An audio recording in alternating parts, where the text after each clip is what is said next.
Before we begin, it is important to make that simple gesture that helps the content reach more people. If you enjoy keeping up with the latest news, analysis, and behind-the-scenes updates on Manchester City, leave a like now and subscribe. That ensures you do not miss any important updates and strengthens the work we do here. Right. Message delivered. Let us go straight to what matters, because today's news really affects every supporter who follows every step the club takes. The day started busy with new developments involving Enzo Maresca and his name once again being linked to Manchester City. The Italian coach, recently dismissed by Chelsea, continues to be seen internally as someone with great ability and a deep understanding of the game model that has been consolidated in Manchester in recent years. Even with the end of his spell at the London club, the respect for his work has not diminished inside the Etihad. On the contrary, the way he sees football, the tactical organization he proposes, and his knowledge of City's structure keep him in the spotlight whenever the future of the managerial role is discussed. Enzo Maresca's departure from Chelsea came after a turbulent period, marked by inconsistent results and a clear strain in his relationship with the board. Behind-the-scenes information indicates that the relationship deteriorated little by little, mainly amid a demanding run of fixtures. In some interviews, the Italian let his dissatisfaction show regarding the backing he received, and that weighed in the final decision taken by the directors. Even so, all of this did not erase the image he had already built, both as an assistant in Manchester and as head coach in other roles. Inside Manchester City, the assessment of Maresca remains positive. He knows the internal processes, understands the philosophy implemented since 2016, and worked directly alongside Pep Guardiola. This makes his name be seen as a real possibility at some point, even with the current manager firmly in place. The club knows it needs to think ahead, regardless of the stability of the present. Planning the future does not mean rushing anything now, but rather mapping professionals who can maintain the competitive level and identity that have turned City into a reference point in Europe. Pep Guardiola has a contract and remains fully committed to the current project, piling up trophies that have changed the club's status. Since his arrival, he has stacked domestic titles, dominated scenarios that were once just a dream, and led the team to continental glory.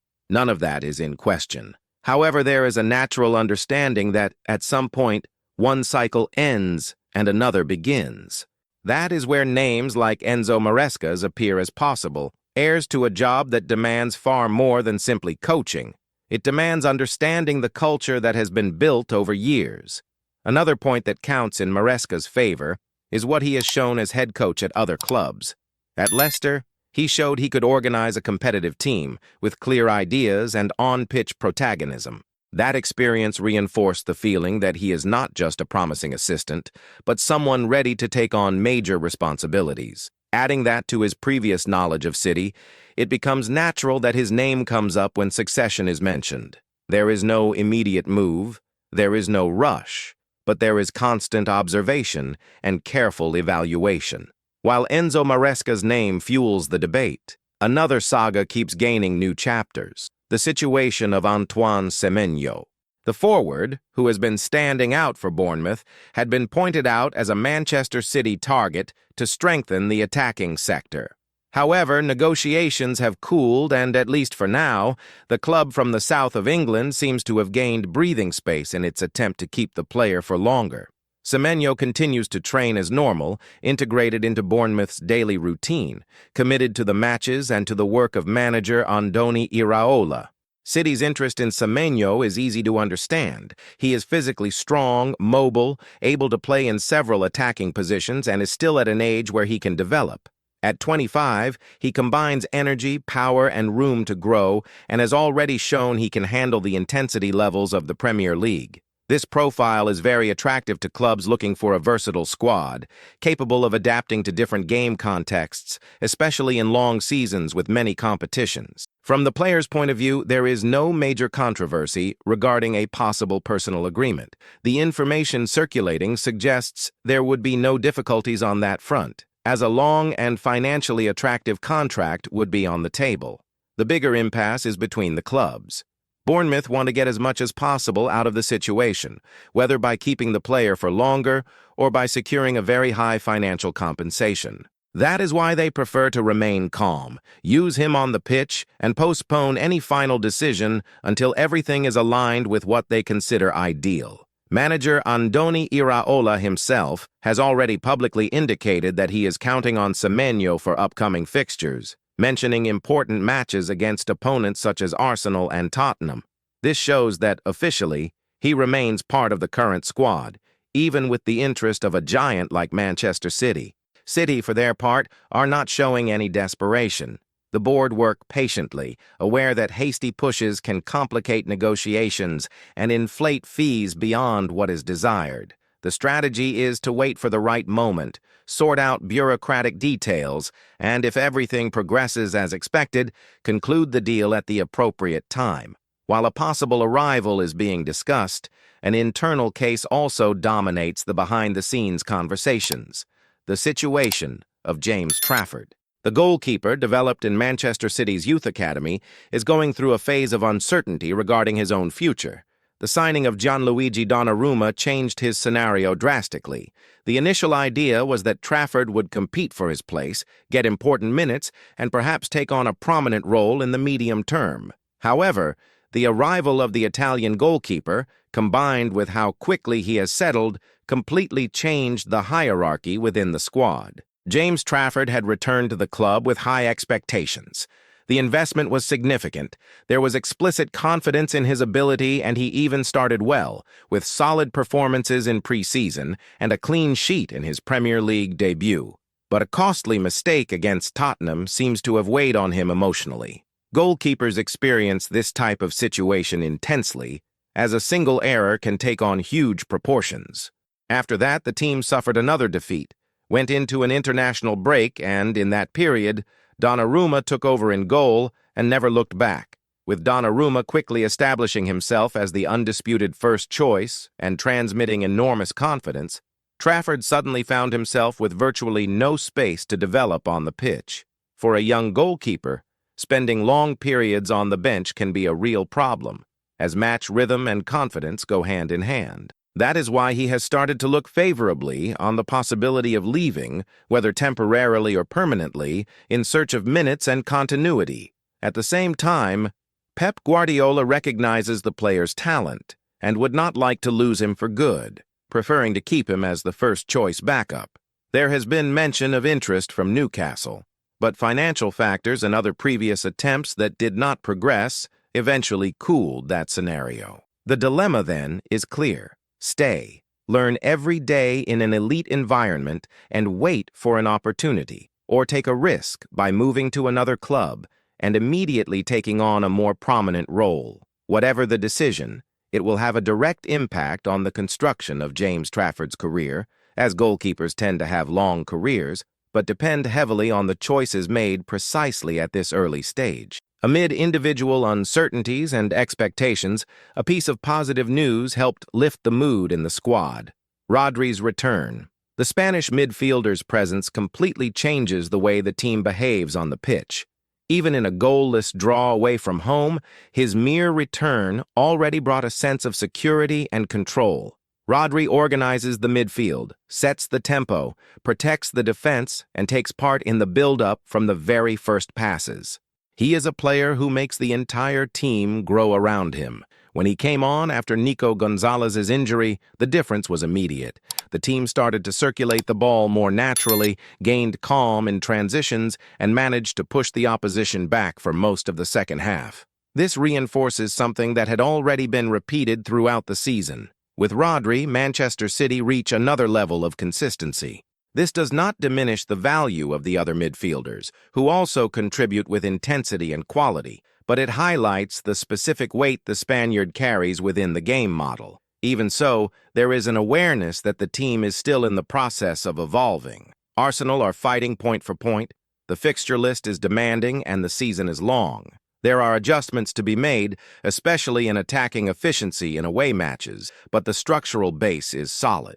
The challenge right now is to manage Rodri's return with care, without overloading him straight away, because the upcoming run of games against strong opponents demands a balance between rotation and competitiveness.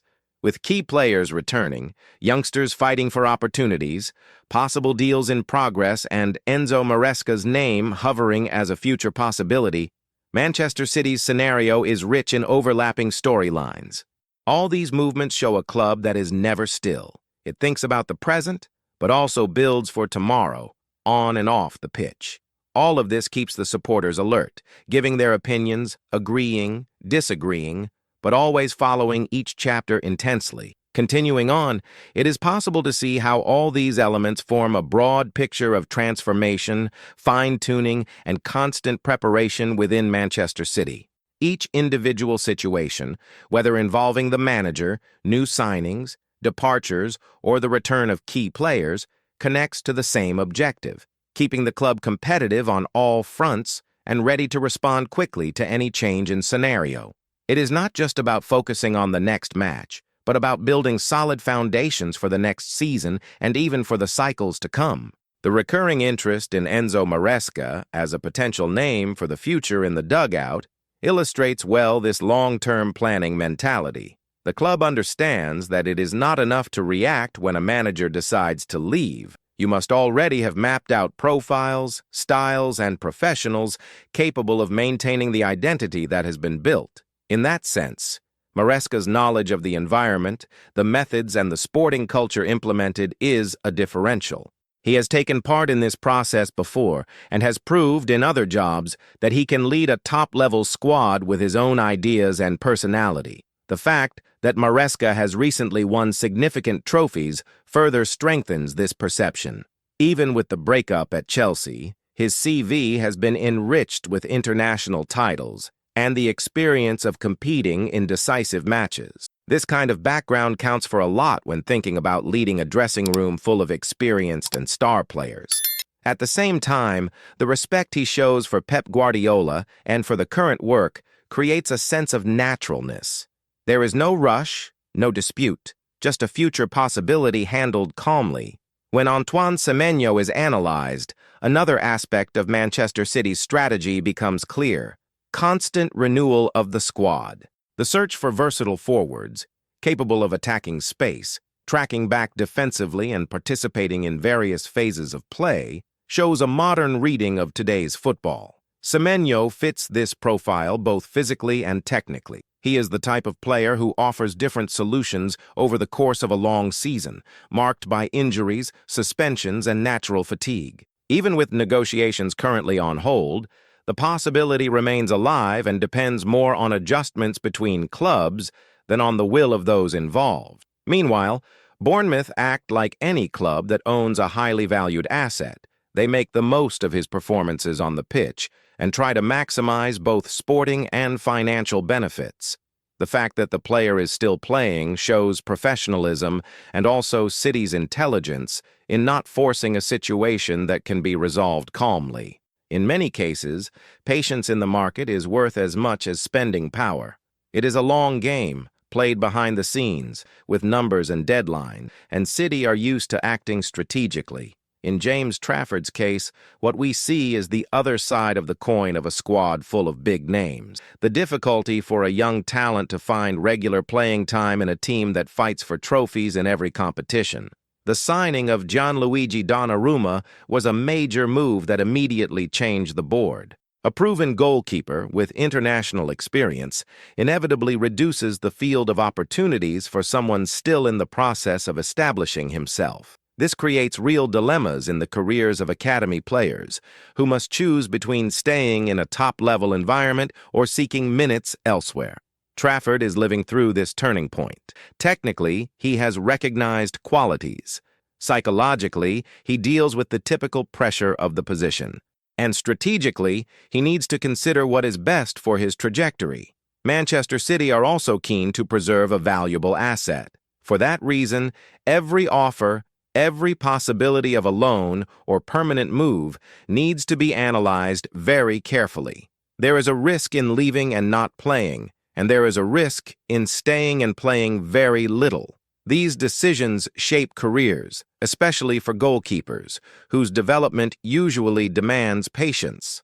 In this context of individual choices and collective decisions, Rodri's return appears as a stabilizing factor. He practically functions as the team's central axis. With him on the pitch, the center-backs feel more protected. The full-backs can push forward with greater confidence, and the attacking midfielders receive the ball in better conditions. His reading of the game, positioning, and ability to control the tempo allow Manchester City to impose their style for longer spells in matches.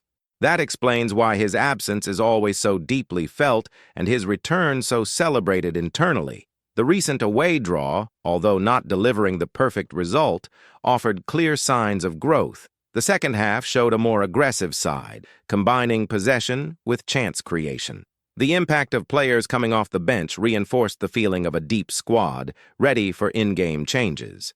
Gvardiol, for instance, is frequently mentioned as someone who adds intensity and defensive awareness, illustrating how the pieces complement one another within a well-defined system.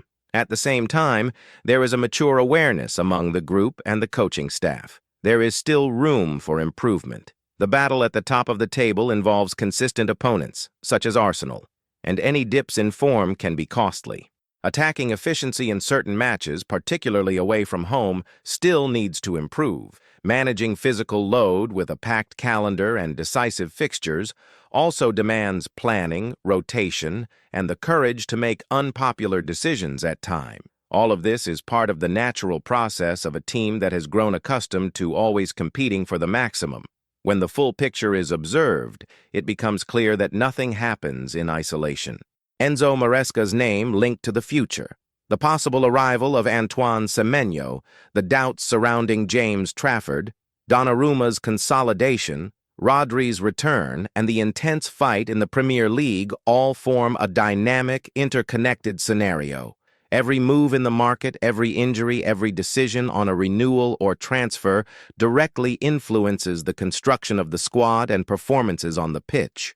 This has been a defining characteristic of Manchester City in recent years. The ability to think in the short, medium, and long term at the same time.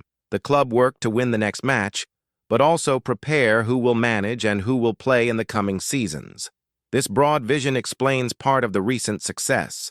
With domestic titles, international trophies, and a style of play recognized worldwide. It also increases the responsibility, as staying at the top is always harder than getting there for the first time. For the supporter, following all of this means constantly living between expectation and analysis. There is excitement about potential signings, concern about the departure of promising youngsters, curiosity over who might be the next manager, and relief at seeing key figures in the squad returning from injury. This roller coaster is part of the intense relationship between the stands and the club. Every piece of news, every rumor, and every confirmation turns into conversation, debate, and passionate opinion. To conclude this part, all these ongoing stories show that Manchester City's season goes far beyond the 90 minutes of each match. There is a project being adjusted in real time, with decisions that affect both the present and the future. If you enjoy this kind of in-depth analysis and want to keep up with all the latest developments, leave a like and subscribe now. That is essential for the content to keep reaching you and for us to continue bringing every update about Manchester City.